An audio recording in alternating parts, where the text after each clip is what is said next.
enfin une ou plusieurs. Hein. On avait déjà vu hier à quel point il est important de dire où va les tionnes avec Kavana, et c'est la raison pour laquelle il est recommandé de ne pas s'arrêter et de ne pas faire de sec jusqu'à après ce qu'on appelle Kedusha des Sidra. Donc je récapitule très vite. Kedusha des Sidra, c'est le Ovalition suivi du Kadosh Kadosh qu'on dit après Hachem, donc on vient de dire maintenant à la fin de la Tfila. Et comme l'a dit Ramichael hier, le monde dit, la Gemara dit que le monde ne tient que grâce à Kedusha des Sidra depuis que le Beth Amikdash a été détruit. Donc c'est extrêmement important. Alors, vous avez certainement constaté que dans notre communauté, on a l'habitude de s'interrompre d'Afka entre Hachem et la Natsia, mais ça c'est pour deux raisons. C'est un très ancien minag de prier à ce moment-là pour les malades, pour deux raisons. La première, c'est que ça nous permet de dire tous ensemble le Lamnatsia,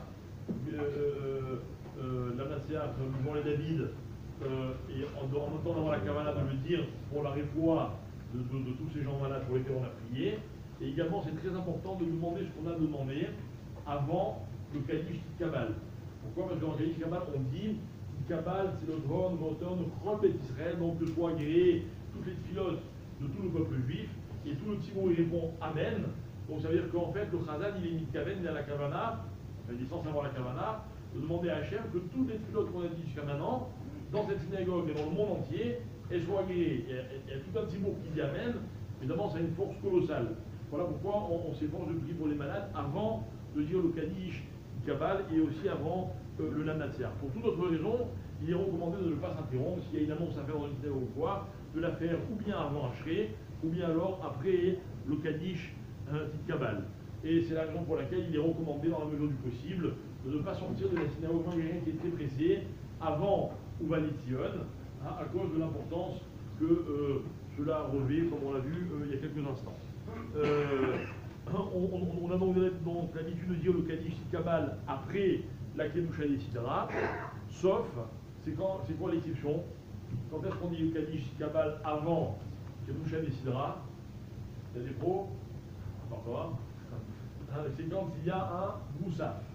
Quand il y a un Moussaf, on dit le Kaddish Kabal à la fin de la Chazara, et seulement après on fait Hachré, on enchaîne avec Moussaf, et après Moussaf, on refait Kaddish Kabal.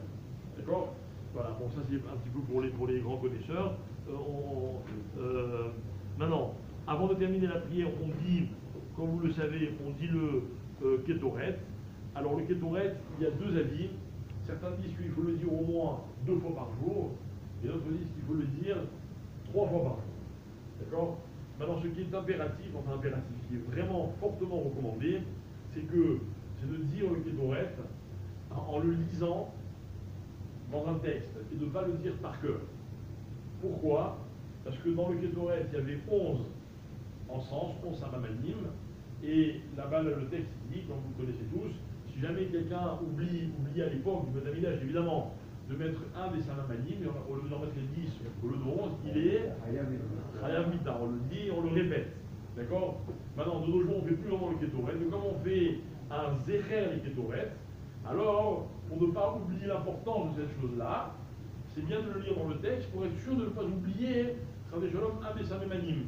Et voilà aussi pourquoi on a l'habitude de compter avec les doigts. Tout ça, c'est pas à la faute, mais c'est important de le faire, ça a son importance.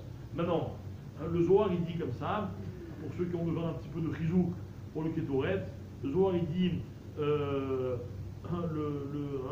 il dit comme ça, Kolman, de istakel vekaré. Donc je traduis mot à mot. Toute personne qui regarde et qui lit. Donc c'est-à-dire qui le dit dans un texte. Ok? Bechol Yoma Parashata Nikdoret. Donc tous les jours, la paracha du Ketoret, Ishtezim, Nikol Mine, Milin Bishin, Charshin et Alma, il sera protégé et sauvé de toutes les mauvaises choses qu'il peut y avoir dans le monde. Ou Mikol Pegaïn Bishin, ou Meirora Bisha, ou Midinat Bisha, ou Mimutna. Et donc il sera protégé de toute mauvaise pensée, de toute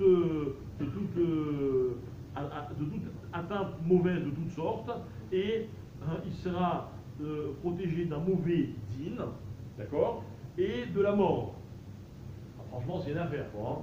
Ok. Donc voilà pourquoi on a l'habitude de le lire, et c'est pour ça que le minaï s'est répandu de le lire dans un parchemin. Pourquoi? Parce que on a plus confiance en un sophère qui est consciencieux et qui va l'écrire de sa main sur un parchemin que sur vis-à-vis d'une machine d'imprimerie aussi perfectionnée soit-elle. Ok. Voilà, et après on termine la fila, pardon, avec le fameux Allez-nous les Chabéar, un temps attendu pour ceux qui sont avec nous depuis 6h30. Je vous souhaite une bonne journée, Mincha 19h10, et demain ne manquez pas le deuxième rendez-vous des Slichot à 6h30 du matin. Après la tefila, merci de ceux qui peuvent nous monter.